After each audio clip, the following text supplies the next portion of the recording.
Welcome to A State of Mind. This is Julian Royce.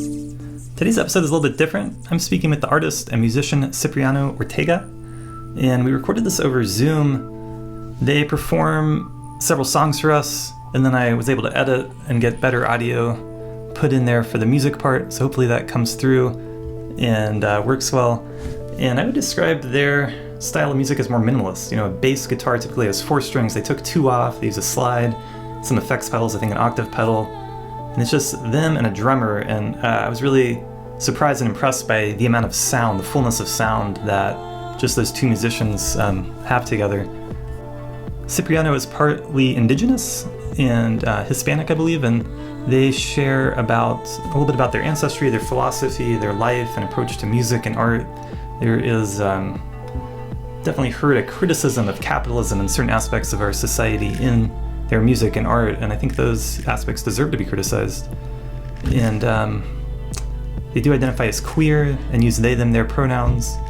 We didn't talk too much about that, but the bigger message of liberating societal expectations is something they said at one point that really resonated with me, and being truly yourself, sharing yourself with the world. And I appreciate getting to hear their music and have that on the podcast. You know, it's a little bit different. It really reminds me of what kind of music I was listening to when I was 12, 13, 14 years old, kind of Alice in Chains, Nirvana, punk rock-esque, but with meaningful lyrics that I appreciated and that come through. And Cipriano also mentioned the influence of the Beats. The Beats were this amazing collection of writers and poets and artists in the 50s and 60s mostly. And they had a connection historically with this place, with Colorado. Allen Ginsberg helped found the school I went to called Naropa University in 1974. He was a leader of the Beats, and Kerouac, I believe, lived in Denver for a time. At least he traveled through there and wrote about it. And so they were just a really creative, kind of eclectic, very, collection of Americana artists.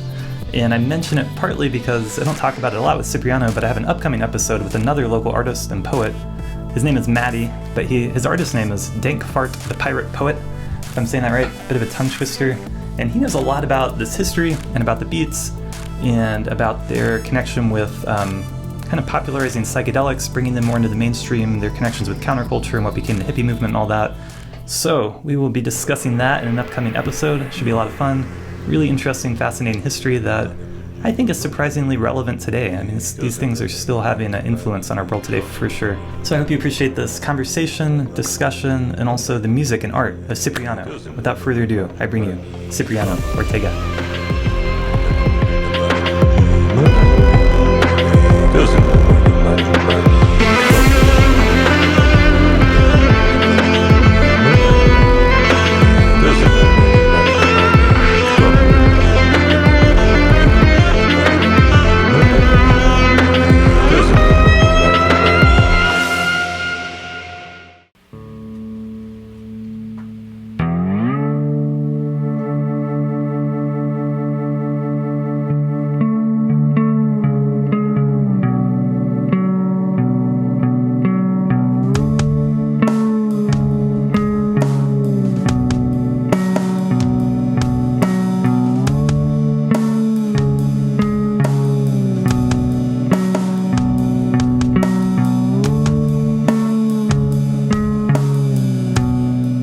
White turned grey in my sky today. Though I may be a fool, a jagged, wretched tool, I still carve out my day. Make depression say, good for you. When the sun comes out someday, I'll be okay. Until then, I'll lay low and out of the way.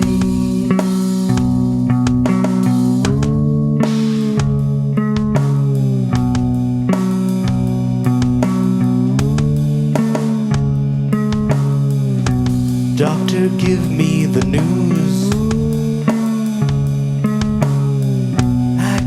case on the blues. You just say, buck up, buttercup, it's not so bad. Soon your sadness will soon turn glad. When the sun comes out someday, I'll be okay. Until then, I'll lay low and out of the way.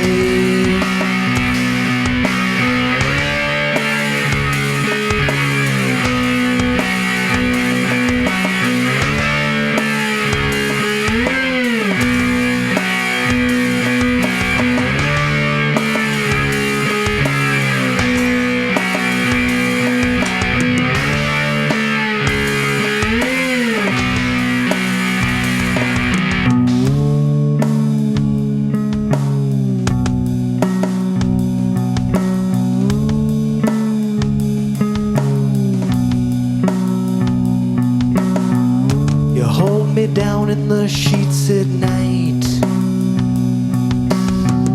you beat me up and you say I'm alright. When the sun comes out someday, I'll be okay. Until then, I'll lay low and out of the way. Ooh, yeah.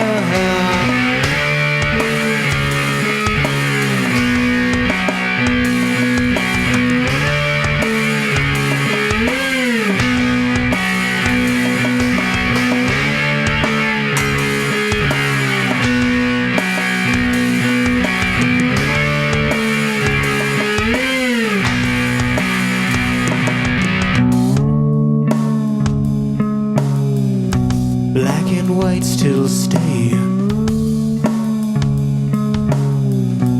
in my sky today. That's okay. I'll endure. I'll endure. I'll endure.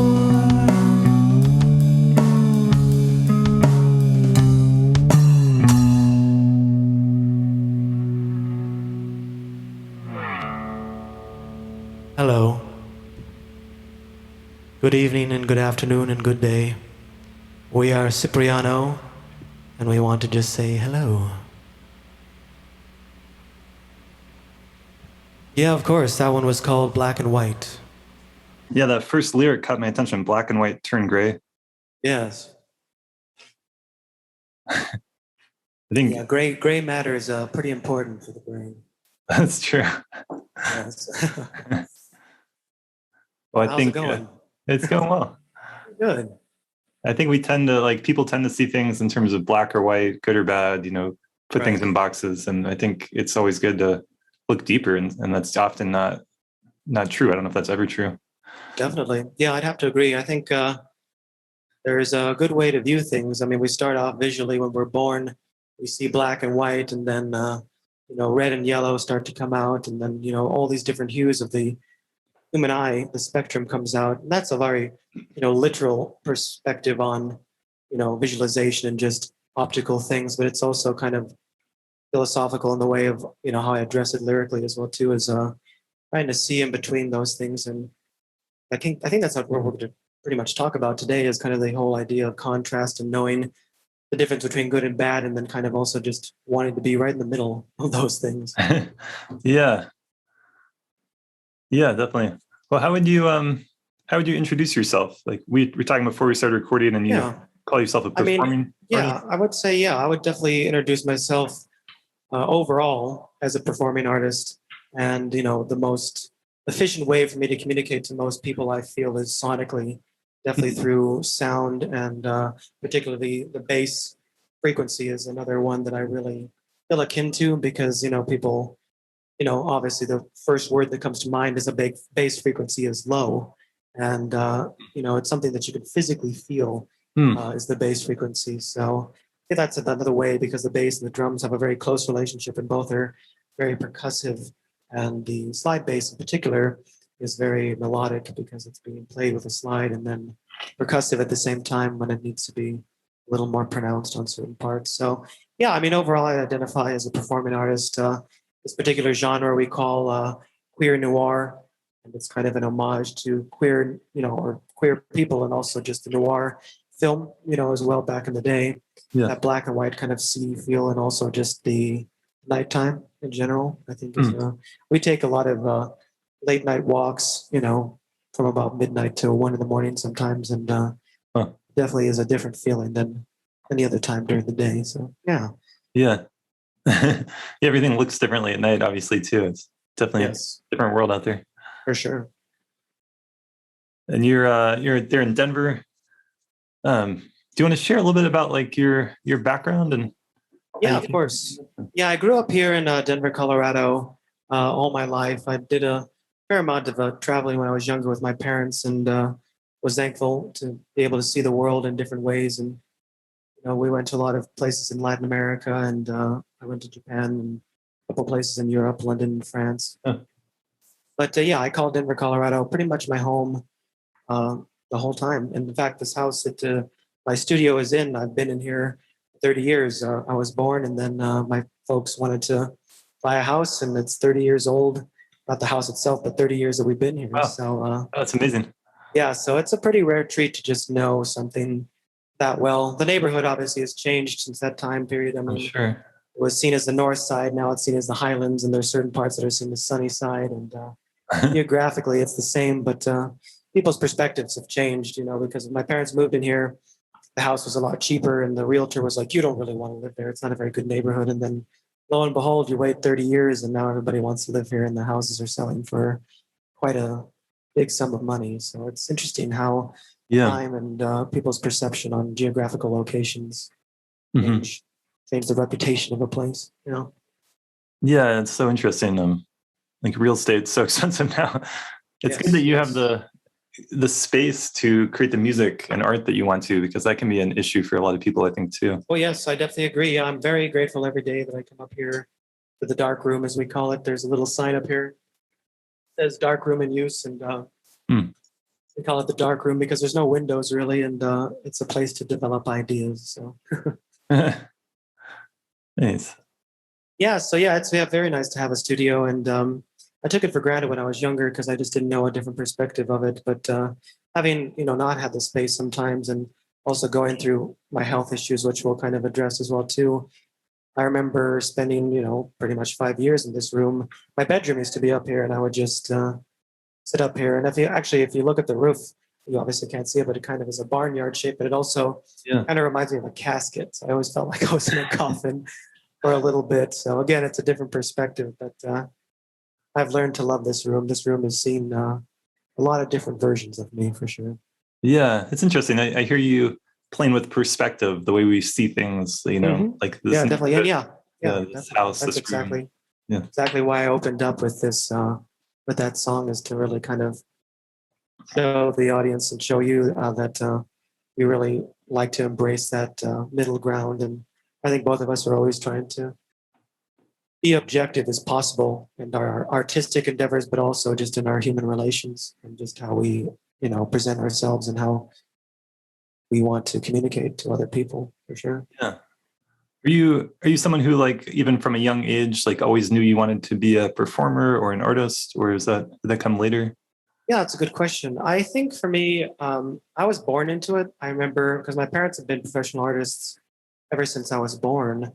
And I just remember always, seeing what they were doing, and just, they never gave me video games and such. They always gave me building blocks or paint or canvases to just create things on. So I never, obviously until later, really identified or knowing that there was a different choice, because I'm an only child as well too. So it was always to my own choice to do what I needed to do in order to just entertain myself, whether it's go outside and play around in the backyard and act out different scenes from movies, or just listen to music and just orchestrate my own little soldiers and little action figures to do like cinematic things in my mind, or creating sculptures and installations. I remember when I was about 5 years old, my dad and mom were doing the Day of the Dead, which is coming up in November here, and you do a little installation to an homage to people that you remember, and taking things that they used to use when they were alive. kind of arranging them in a really spiritual way. And then I was just saw that, and I did my own installation. So I remember telling people, come see my installation. I was like 5 years old, and there's all these. I did one of like telephones. There was all this thematically things. Yeah, to answer in short, yeah, I never really saw as a choice. It was always just, creation is really my biggest motivation in existence, because I think creation and destruction is really the only two things you can really count on in existence, I think. Because I think, sometimes you need destruction in order to create certain things, and creation in hand goes with destruction. And I think that's something I always definitely am pretty conscious about, for sure. Yeah. That's interesting that there's a destructive part to creation. Yeah, I think so. I think obviously, like for instance, the bass, I build my own basses, and it starts off as a slab of wood, and that slab of wood originally was a tree. And, it was violently cut down, and, then it was CNC'd by a machine, and that was kind of another violent act of carving this, taking chunks out, and then, you spray paint it, and you kind of assemble it all together. And, you tighten those strings, and the strings themselves are kind of tense, and there's a lot of tension. And yeah, this kind of back and forth of that kind of action in just the physical world is something I definitely always think about, for sure. Yeah. Yeah, that's fascinating. It makes me think of kind of Hindu Indian mythology, like creation, preservation, and destruction is this like cycle they talk about. They deify, they have gods to represent that. Yeah, I think that's a beautiful way to look at it. I've studied a bit of Buddhism and Hinduism in college, and it definitely has always stayed by my side. And the whole concept of impermanence as well, too, and just existence is suffering, and what you do with that knowledge is kind of up to you as an individual, I think. Yeah,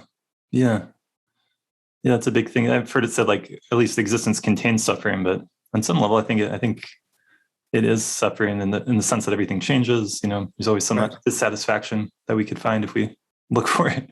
Yeah, definitely. Yeah, I think it's and you say that, or you present that to kind of the Western thought or the Kabbalistic thought, or even the American ideal, negative, notions, or they're perceived as negative, when you say, existence is suffering. But then you even look at the Catholic philosophies as well, too, and to be Christ-like, and all the saints in that religion, they still suffered very much to get their point across. So this idea of prophets, and, I think that's very universal in a lot of religions, and also just human existence, is just knowing that being a sentient, conscious being, you just know that you're going to feel some pretty bad things, but in turn, you're also going to feel some really good things as well, too. And I think that's just how it goes. Yeah. Were you raised with religion much? I was baptized, but beyond that, my mother would say prayers sometimes up till I was about 5. I really didn't know who or what they were associated with. And beyond that, not really. I really chose to study religions myself. So the idea of purity and just self-discipline, I really was intrigued by the Japanese philosophies of Bushido, particularly in my teen years when I was developing as a more mature human being. And that notion of just honor and loyalty and all those things, as archaic as they may be, they certainly left a big effect for me. Definitely. Yeah, it's well said. Like, whether we call ourselves a believer or not, we're so influenced by these things and ideas. Mm-hmm. Yeah, and I think for me, I was lucky enough to know that the things that were influencing me were a conscious choice, because most of it was never thrusted upon me or forced upon me. It was more like, going up to my parents and asking, where do we come from? And, what is God? And they really would quite simply say, we don't know. We have our own philosophies, but we have a little library in the other room over there, and would go to the library as well, too, and just would study films and library books and such, and just try to come to my own conclusions. And we both are pretty big into philosophy, Nietzsche and such, and a lot of the nihilistic philosophical approaches as well, too. We find a lot of comfort in those perspectives. Interesting, yeah. And you said you went to college? Yes, I went to Regis University. I went in there, graduated 2014, and majored in sociology, and a minor in music and business as well, too. Yeah. It was a Catholic Jesuit school. My father teaches there. And it was interesting just to understand the Jesuits' perspective. And even though to some extent around the world they were colonizing and introducing the doctrine, Christianity and Catholic ideals, they still had this wider knowledge, or this desire for a bigger grasp of creation and existence. So it's obviously limited to some degree since it's Catholic, but that's any kind of religion, I think. But yeah, I was pretty grateful for my education. Oh, that's good. That's good to that hear. place. Yeah. I think there's a lot of debate, discussion, potentially a big shift in our culture around college, because I think a lot of people go to college, they don't really know what they're doing or want to do with their life, and they get a lot of student debt, and then I really question it myself, like, is it worth it? Like, it's kind of an odd cultural institution that we've created where everyone feels like they need to go. Yeah. That's a very good point, because I'm just studying a lot of the 70s beat poets and even before in the 60s movement. And, college, was definitely a little bit more accessible back in the day. And, more people had more access to it. They've become more and more elite in the sense that you don't have the money, or you don't get a grant or some kind of scholarship, you're kind of SOL. And his perspective on it is kind of what you described as well, too, is he didn't see much of a point to stay in college. And I was just fortunate enough that my father taught there, which means my tuition was free. But I knew that wasn't a lot of people's cases. Right. And you're kind of thrusted into these different educational institutions, and particularly higher education.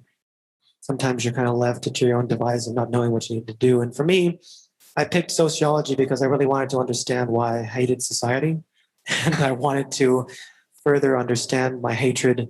And luckily, it's become more just of an understanding and a disappointment, more so than hatred. And I just wanted to understand why these certain systems were in place and why I felt so isolated and alone in this system.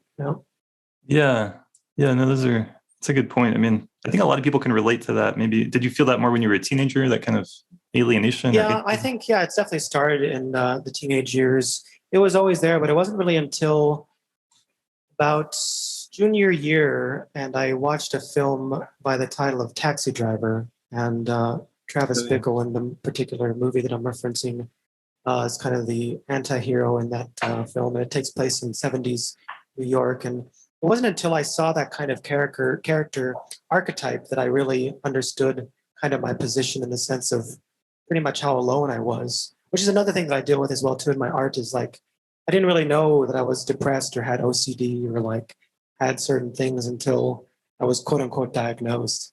And it's funny to live in diagnosis, but also realizing that you can see that label and you can use it for something to understand yourself, but you can also transcend that as well too. So that's I love that way I look at it. Yeah.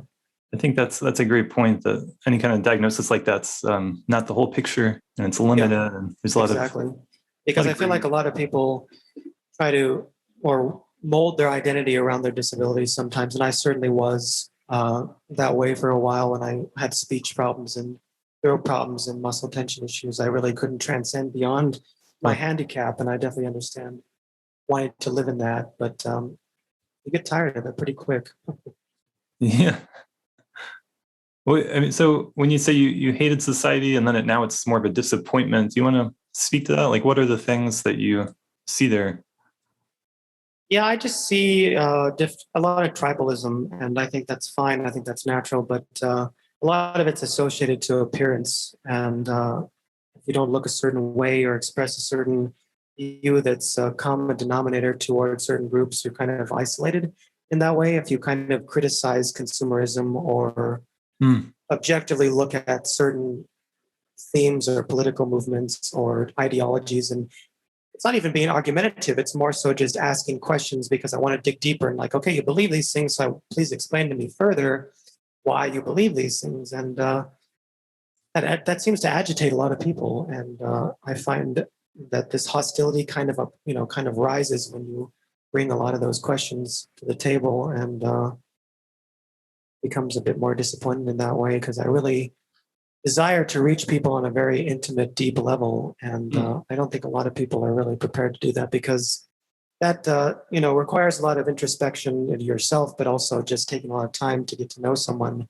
And capitalism is built to, you don't have any time because you're always working, or, with the internet mentality, it's always swipe left or right or delete or mute.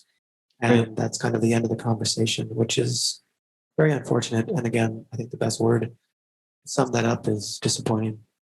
Yeah. Okay. Yeah, that's well said. Yeah, The thanks.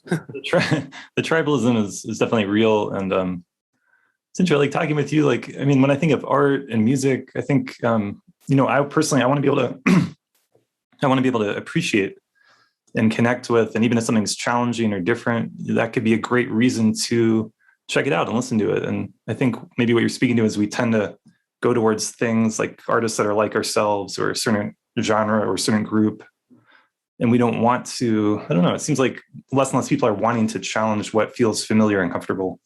Right. I think so too. And I think it's just designed, with algorithms and such. And again, going back to the internet, that everything's catered to the consumer. And, they're going to give you and feed you things that you're comfortable with. And we're not met with more friction. And I think back in the day, you kind of had to somewhat deal with it a bit more immediately. And yeah, I think that's lacking nowadays. And that's a good way to put it as well, too, because I think the reason why we create the music that we do is we're taking something familiar, such as the bass, but we're taking away two strings and then adding a slide to it and then distortion and an octave pedal, and you're creating something that's familiar yet something completely new to most people, for Yeah. sure. Yeah. I think being curious to new things, particularly in art, is a really healthy approach. Even if it isn't your cup of tea, I think it's good to know what people are doing to express themselves, especially in this day and age, for sure. Yeah. Yeah, definitely. Do you feel sometimes pigeonholed by your, identity or background? Yeah, I would say so. I think being perceived as a male and being a minority and also an indigenous person of color, I've been told just that I am intimidating or I brood a certain emotion and I'm just standing there. And quite frankly, I think what it is I just have a resting bitch face. And a lot of people just interpret that. I mean, we walk around sometimes truly just in our own heads and discussing things. And people sometimes literally will walk up to us and be like, oh, you guys look like you're going to mess things up. And it's, after many years of that, it's kind of, it takes a toll. But I think for us, since we're older, we're in our 30s now, we're just kind of like, yeah, well, that's your perspective. And if you don't want to reach us beyond our outward appearance, that's really too bad because we're very personal, emotional, very sensitive people, I think. And we're not ashamed to say that. Yeah. I think it would be better. I don't know. I kind of want to live in a culture where we don't feel a pressure to smile all the time. I think Yeah, that. that's a very good way to put it. Even that simple, for sure. Yeah. Because, yeah, it's an interesting, just motion. And I remember sometimes younger, and I still do it sometimes, I just play a little smile exercise and I just plaster a smile on my face. And people seem to be a little bit more open to just more of a comfortable energy. And it's just curious that one singular physical movement can Mhm. ease the tension. And I understand it because it's just a way to understand, where you are juxtaposition to other people in a social setting. But yeah, it is interesting for sure. Yeah. Hmm. Well, and you mentioned like people perceive you as a male or as a man, but is it true that you don't see yourself that way? You don't identify that way?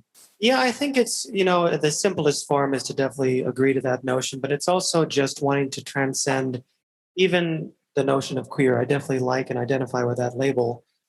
But yeah, just being seen as a man and having to, do certain roles as that gender and diluting certain ways to get what you want in society. It's very, entraps you in certain ways, especially as a minority Hmm. creating music.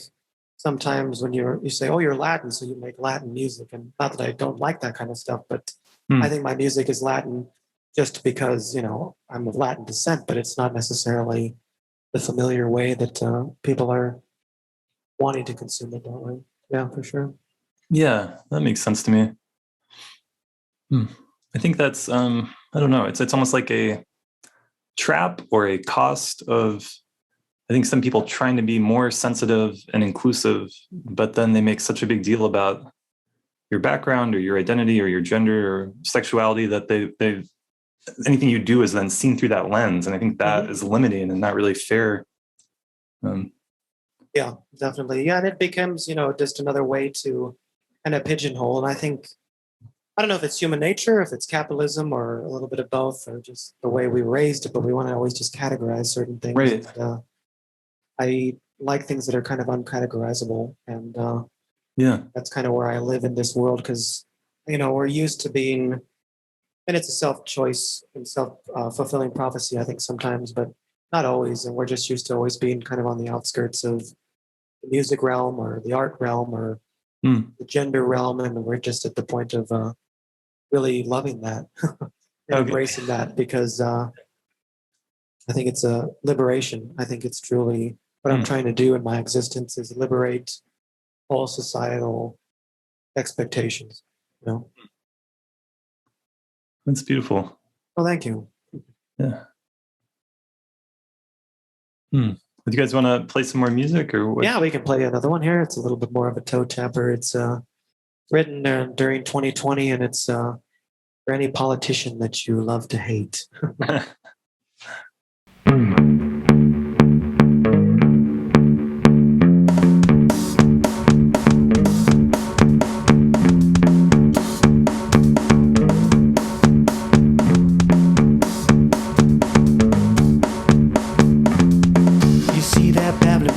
Bullshit on your screen, a trick or two with numbers and they'll make it seem serene. They'll give you facts and figures, make you feel secure like pillars. See them crumble down in this ruined town.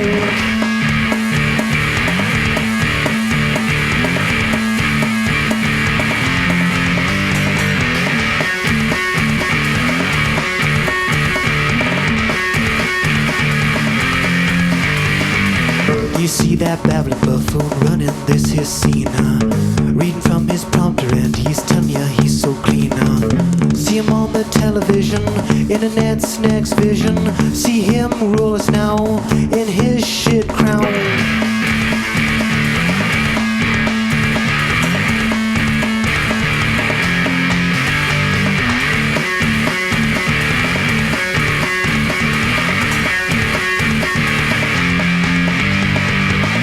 Babbling, babbling, babbling, that babbling, babbling, babbling, that babbling, babbling, babbling. Bullshit.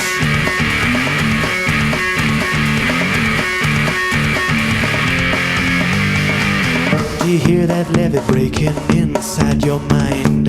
Breaking down because it's full of shit on one side. You can break it down today, make them go away. Fuck him and his team, all those corporate kings.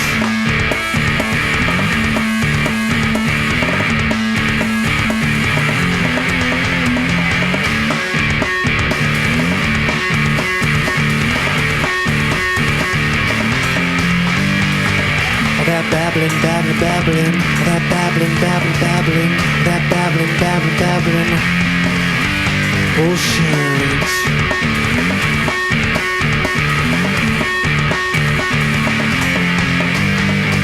Sick and tired of all this bullshit, including mine. I'll end this real nicely and go back online. We can vote up politicians, ping pong accusations. Until we break it down, we're all gonna drown.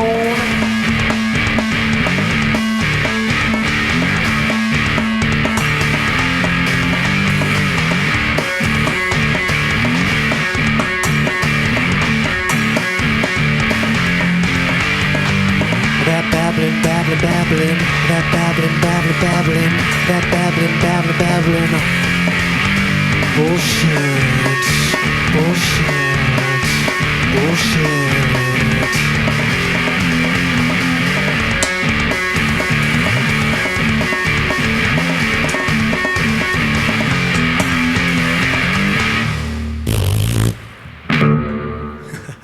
Well, thank you. I'm glad you like that. I like to see that as a kind of a colonic cleansing. Yeah, it's cool. It's amazing to see how much sound you're getting out of just the two instruments, bass and drums. And Oh yeah, thank you. We appreciate that. Yeah, it's a very fun instrument to play. It's I played a lot of different instruments. oh yeah, I played a little bit of piano and trombone and oh cool. guitar and just traditional bass as well too. But it wasn't until I discovered this one here that I don't know. I can't wait to always pick it up. Definitely speaks to me. It speaks to me the most out of all of them, for sure. Huh. And you made the choice to go from 4 strings to 2? Yeah, it's just easier to play with a slide, and our style of music, one string is really all you need. But I felt like I was ready to play two.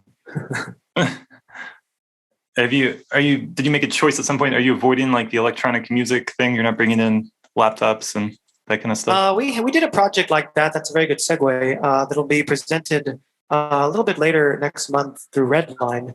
And that project, which is definitely all digital, is called Mr. Mundane. And that deals with a lot of the artificiality of existence in the capitalistic world. And I think our choice for that definitely was all digital. He'll play the digital kit for that one, and have a lot of more digital sounds and more of an industrial approach. Interesting. So you went all digital partly as a commentary on the artificiality of things. Yeah, it was also out of just necessity as well too, since it's just this two. We do a lot of MIDI writing as well too, and that's a certain software that you can pretty much use any kind of instrument to make things happen. But yeah, I think we were very conscious during that time because all that material was written during my recovery, and I had no other choice but to really just try to approach it step by step. And writing everything on the computer at that time period was kind of the only choice, as well. Do you want to share about that? You mentioned a little bit earlier that you had some health issues. Yeah, I developed muscle tension dysphonia back in 2014, and it was due to a number of different factors. One of them was because of just improper technique and wanting to sound like Kurt Cobain, and another one was just more so because I just had a lot of tension mentally and physically, and had a martial art accident as well too. I did martial arts back in the day. And yeah, all those factors kind of developed into my voice becoming squelched. And through different doctors and different procedures and just a handful of scopes, I think we finally figured it out. And it wasn't really until 2019, so 5 years, that I had to really analyze myself, because I had to really accept that I couldn't sing, I couldn't do martial arts anymore, I couldn't weightlift anymore, I couldn't do all these things that I identified with, and kind of left me by myself for quite some time. But it was a very good gift because I saw a lot of contrast through those years, and I understood suffering and depression a lot deeper. And now that I've been into lower depths of it, nowadays, whenever I have a bad day, I'm like, yeah, it's a bad moment, but remember those days when you couldn't swallow water properly.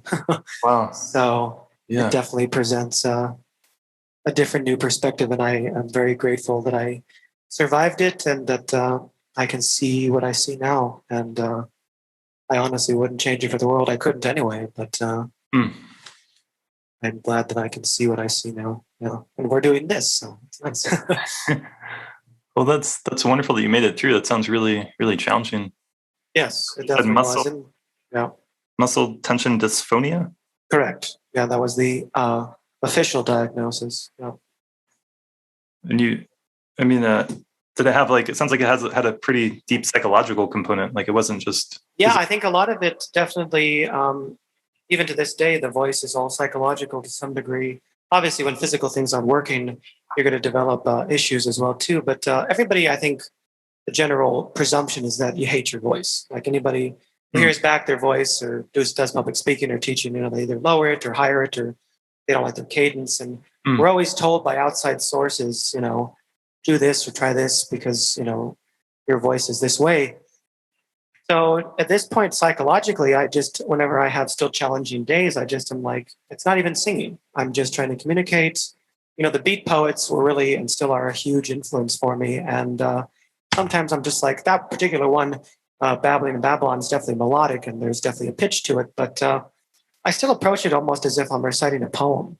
And I think on those days, that's just how I psychologically approach it, is because the voice is a very curious thing. And I think you have to learn to really love your own voice. And I think through all those years of therapy, I had no other choice but to embrace my voice for what it is. And again, I'm grateful because I understand its limitations. And again, that's not a bad thing. It's just now I know where I stand. Yeah. Well, thank you for sharing that. Yeah, of course. Voice is so powerful, and it does. Yeah, I agree. I think it is largely psychological, however you want to think about it. But it's interesting how so many of us hate the sound of our own voice. Yeah, it is definitely. Well, you're doing podcasts. I know. I have experience. I think I'm starting to get over it a little bit. Right. Yeah, I don't think we ever do, but I think if you have things to say, what other choice do you have? And there's times, like there was a time where I really couldn't talk very long or at all, really, sometimes. And when that's taken away, you're grateful to being able to make any noise. And I think that's why I really like this 2-string bass idea as well, too, as you're stripping away the unessentials and then let's see what you can do with 1 string or just even 2 strings. Yeah. That's probably another reason why I like it. And, that theme just is, I think, will forever stick with me for sure. Yeah. Has a certain, makes me think of punk rock a little bit. It kind of had that attitude. Yeah. Mm-hmm. Yeah, that one's definitely punky for sure. Punk rock, again, my homage and my love for music started with Nirvana and that punk movement and the grunge movement in general. Just hearing again these male singers really singing about really emotional stuff, and really being emotionally open to themselves, but also just musically. And I think I just love that kind of that music and that movement, and that's kind of a way to really express yourself in an efficient manner. Obviously, Kurt Cobain and I are different, and all those other people, but I definitely look to them as inspiration for sure. Yeah, that's interesting. You're mentioning Nirvana. I just read, must have been 3 or 4 days ago. There's a big article in the New Yorker by someone who knew him and wrote a biography of him, and just how impacted he was by his suicide and death and all that. And yeah, that's really cool. Yeah, not too long ago, this last Friday is when Nevermind was released. 30 years ago. So It was also my other inspiration, which is Mark Sandman. He's the one who invented the 2-string slide bass. His birthday was on Friday as well, too. And also, Vapors of Morphine, his other Romanian band members still have a band called Vapors of Morphine because the original band was called Morphine. They released a new album, which is fantastic, on Friday as well, too. So there was a lot happening on Friday. Yeah. Special time. Yeah. Yeah, you got another, you want to play another song for us? Yeah, definitely. I have definitely one more for you. Cool.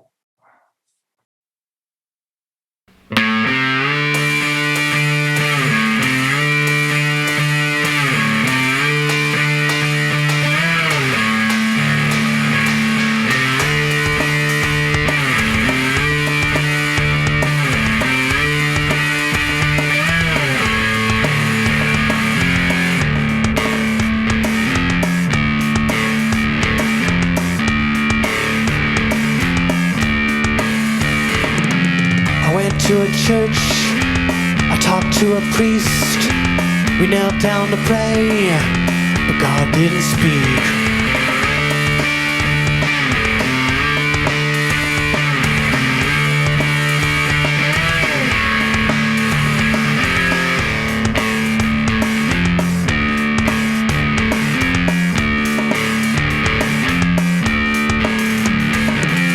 I went to a millionaire, asked him for a dime.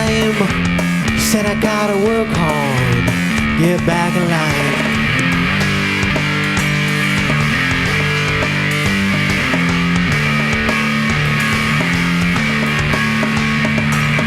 I guess I better work hard for what I need. Might as well be someone though I like to please.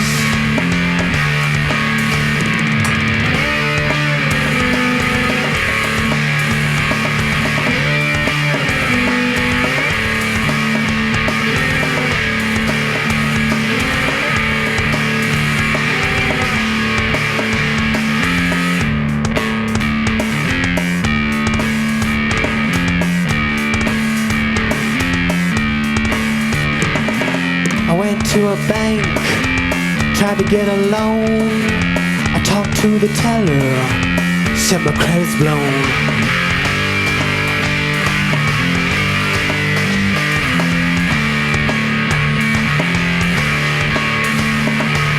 I guess I better work hard for what I mean. Might as well be somewhere more. I like to please, if you know what I mean.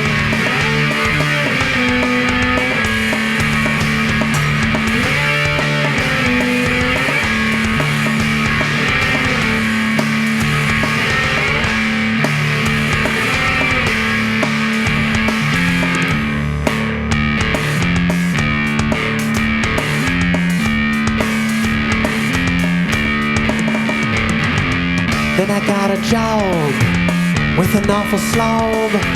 She was a greedy pig, said earn big, big.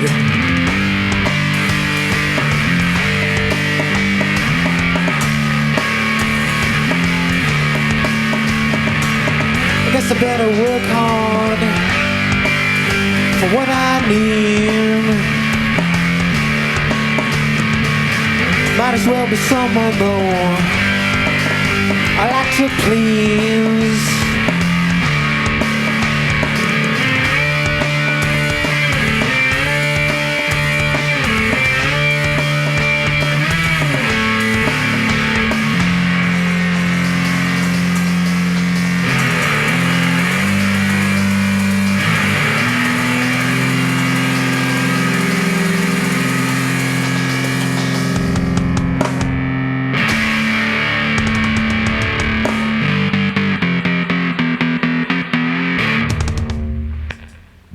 Alrighty, that one was called I Like to Please. Anything you want to share about that particular song? Yeah, I think that song is a really good example of the direction we are in at the moment, is creating more, for lack of better words, four on the floor pop songs, in the sense of something that's familiar in the ways of presenting it kind of as a blues tune, but it's also a lot more objective in the sense of understanding capitalism and trying to find some sort of meaning in life. So it starts off going to a church, looking for faith. You know, God doesn't speak to you. Then you go to a millionaire and you ask him for a dime just to help you out, and he says to get in line and to work harder. You know, so it's, yeah, again, the chorus is, you know, just gotta, I guess I better work hard for what I need, but I might as well be somebody that I like to please. So then you go to a bank, and then, you know, your credit's blown, so you can't get a loan, and then you end up getting a job, and it's with this awful boss. So you just keep telling yourself every day that I guess I better work hard for what I need. Might as well be someone I like to please. A good line. Yeah. Yeah, thanks. I'm glad you liked it.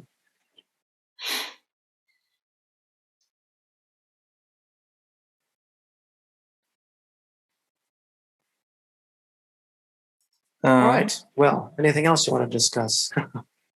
No, this is great. I guess, yeah, I don't know if you wanted to share a little bit. You mentioned that you have some indigenous heritage. That's a part of your background. Is that from North America or?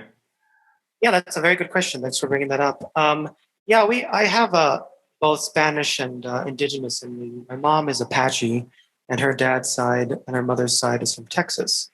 And we don't know much more than that, because that particular tribe never really got put into a reservation because they were very anti that. And my father's side is from New Mexico, and have some Jewish in me as well too, a small percentage, but that's in New Mexico as well too, because during the settling times when Pecos, New Mexico was put into development and founded, it was actually our family members who founded Pecos, New Mexico, and we can trace that back, you know, to the actual paperwork and such, and it's quite a interesting thing. So New Mexico, I haven't been to Texas quite yet, but I do plan to go there eventually. But going to New Mexico definitely is the land of enchantment, and I really do feel at home there. And you know what I mean? Like, you go to certain places that you're from, supposedly, you know, genetically, and you're like, yeah, this feels kind of right. And I think, again, why I like the slide and such is there's kind of a Western homage feel to it as well too, and the blues as well too. And, you know, obviously New Mexican blues and Texas blues is different from the South, but it all comes from this, I kind of oppressed state of being. And I think there's something that's beautiful that comes out of that. Yeah. Yeah, definitely. Yeah, that's interesting. You mentioned New Mexico. I was just there 2 weeks ago, and it was my first time there, and it was such an amazing place. It really feels like a different country almost, or different, you know, you really get a sense of the history and, for sure. Yeah, it feels like you're in a different world. It just, like you said, it just, time feels different, and the food is a little bit different. And, obviously there's issues there with the indigenous people who currently live there, and gentrification as well, because that just seems to be the overall theme about everywhere. But it still is a beautiful place, and there's still places that you can find that you can, just really reconnect to the world, to the earth. Yeah. Yeah, definitely. Well, great. Thanks so much for being on the podcast. Any last words for us? No, I just, thank you for the opportunity. And I know that typically you have your friends on here, and I appreciate you being open to having new people, and hopefully we can become further friends beyond this as well, too. Yeah, it's been an interesting part of doing this, because I've been doing it for about 2 years now. So I get some people like you message me asking about it, and I have to kind of evaluate. But it's led to some amazing connections. That's probably one of the best things about doing a podcast. I watched a couple of the other ones, and I just liked the discussions and just the overall message that you're trying to bring. And I think it's a really good thing to do. And I think podcasts are just a really wonderful way to communicate to those who really choose to listen to an hour-long podcast. Or however long this ends up being. But awesome. Thank you so much. I appreciate the opportunity and your time, for sure. Thank you so much for listening. If you would like to support this show, we have a Patreon page, patreon.com/A State of Mind. Even $5 or $10 really makes a big difference. You can also message me, let me know what you think. And if you'd like to learn more about my work as a psychotherapist, meditation teacher, coach, and speaker, and all that, check out my website, astateofmindcounseling.org. We are also got some new t-shirts for sale. The podcast website is astateofmindpodcast.com. Check them out. We've got tank tops now, multiple t-shirts, colors, stickers, hopefully some new artwork coming soon. Check that out. Thank you, Stephen Newman and Tyler Cates, for help with music and with graphic design and all of that. Thank you so much. I will see you here next time.